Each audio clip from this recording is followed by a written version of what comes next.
This story will explore the story between God, Noah, and the wicked people of the earth, and why God has not let a flood like this happen again. Hi, I'm Noah. This is a story between me and God I would like to share with all of you. Hi, I am God, and this is the story between me and Noah. We will share this with you to show the wickedness of the human race. The human race is wicked and has caused violence, has sinned, and has shown lots of unfaithfulness in the form of premarital sex. There is too much violence on earth, and it shall be destroyed to purify it of all the violence and sins. Henceforth, Noah was called upon as one of God's most faithful followers to complete the task of building an ark that shall be 300 cubits long and 50 cubits wide, in order to protect his family and other living creatures from God's destruction. I will, my Lord. Thank you for choosing me. When will this covenant be established? Noah was told that in 40 days and 40 nights God will establish this covenant. Leave the ark. Take your wife, your sons, and their wives. Let the creatures free so they can multiply and become fruitful.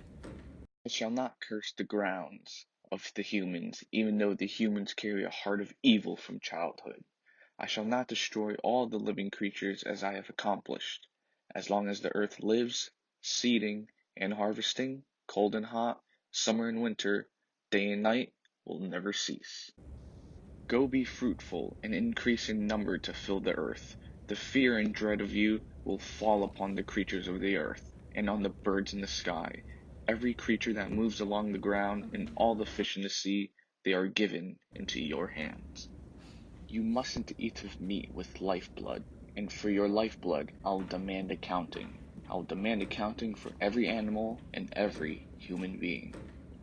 I now establish my covenant with you and with your descendants after you, and with every living creature that was with you, the birds, the livestock, and all the wild animals, all those that came out of the ark with you, every living creature on earth. I establish my covenant with you. Never again will all life be destroyed by the waters of a flood. Never again will there be a flood to destroy the earth. A rainbow will appear across the sky, and this will be how you know my covenant is true. As the earth was filled with wickedness, and God told Noah of the future flood, we learn that listening to God can never go wrong.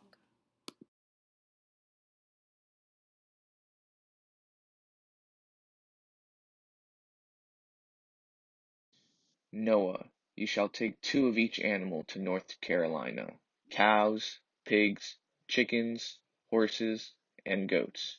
Also bring with you 4 wheat seeds, so they multiply and fill the field.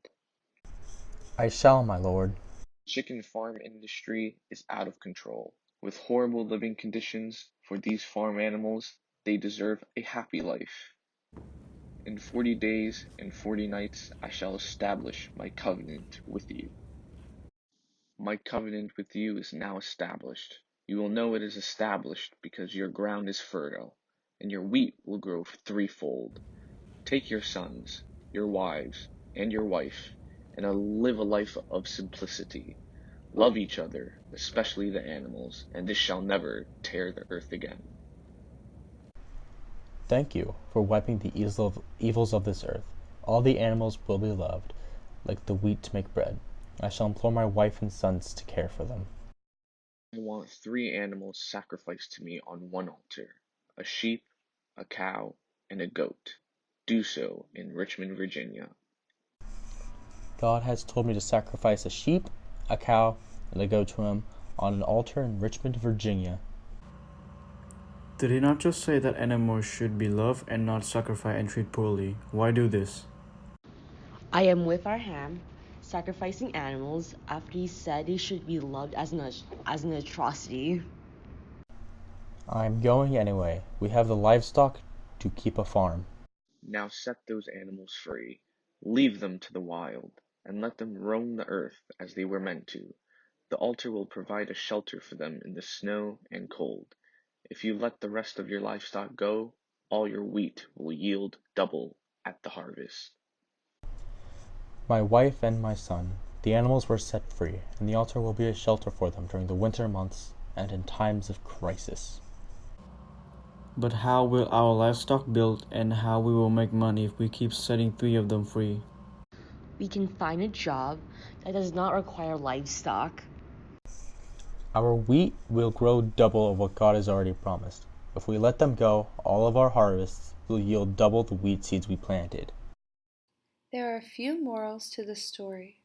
One is, God always keeps his promises. Another is, in the Bible, God destroys and recreates. This is another one of those stories. He was cleansing the earth with the water, and in the modern case, cleansing the earth with wind. Lastly, the earth needed to be cleansed of humans and not animals.